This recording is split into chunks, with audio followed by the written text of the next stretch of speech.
அப்புறம் இன்னொரு விஷயம் சொல்ல மறந்துட்டேன். இப்போ ரீசண்டாக ஒரு இடத்துல நம்ம சிஎம் சார் அவர்கள் பேசும்போது சொன்னாங்க, என் கேரக்டரையே புரிஞ்சுக்க மாட்டேங்கிறேன்.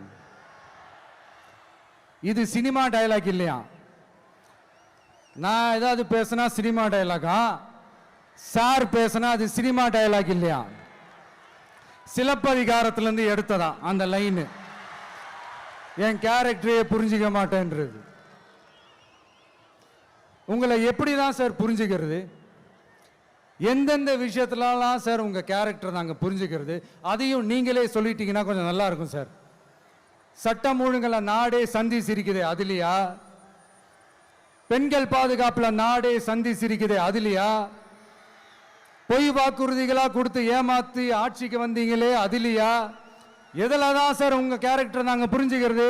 ஆனா ஒண்ணு, தமிழ்நாட்டில் ஆட்சி செய்யற நீங்களும் சரி, ஒன்றியத்தில் ஆட்சி செய்யறவங்களும் சரி, நீங்க ரெண்டு பேரும் முதல்ல என்னோட கேரக்டரை புரிஞ்சுக்கணும் சார். என்னோட கேரக்டர்னு சொன்னது நம்ம மக்களோட கேரக்டரை.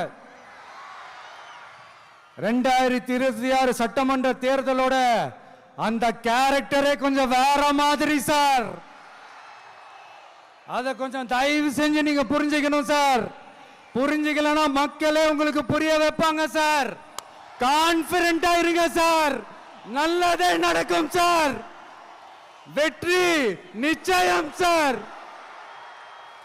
மீண்டும் சந்திக்கும் வரை நன்றி, வணக்கங்க சார்.